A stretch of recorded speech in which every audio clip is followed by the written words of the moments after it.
Pilipinas, una sa ating mga balita, umarangkada na ang investigasyon ng Senate Blue Ribbon Committee kaugnay ng kampanya ng administrasyon laban sa palpak at maanumalyang flood control projects. Imbitado rin sa pagdinig ang 15 construction companies na pinangalanan mismo ng Pangulo. Ang pinakamainit na detalye mula sa Senado, iuulat yan live ni Raymond Dadpaas. Raymond.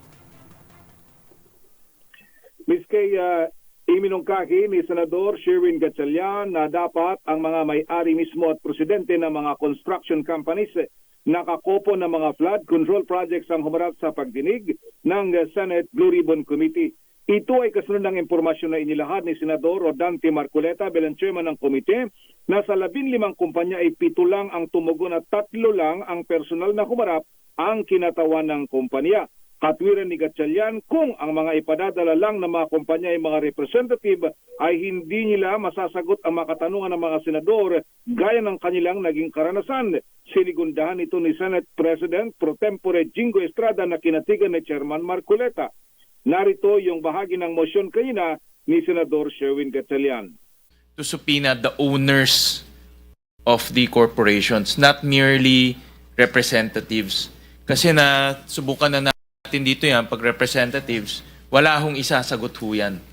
So doon po sa General Information Sheet, the Articles of Incorporation, nakasulat ho doon sino may-ari, papuntahin ho yung may-ari at saka presidente ng kumpanya. I so move. Yes, I agree with the suggestion of Senator Gatchalian. I second the motion.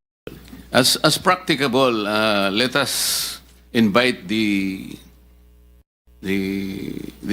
owners, the head, the most responsible officer of the corporations involved.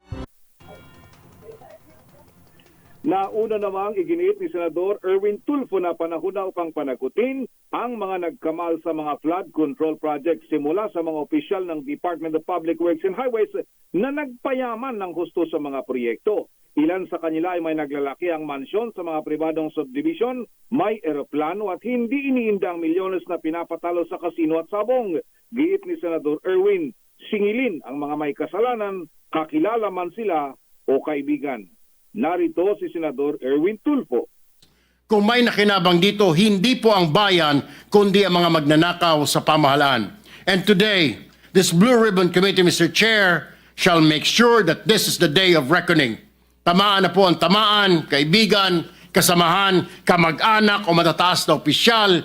Justice must be served.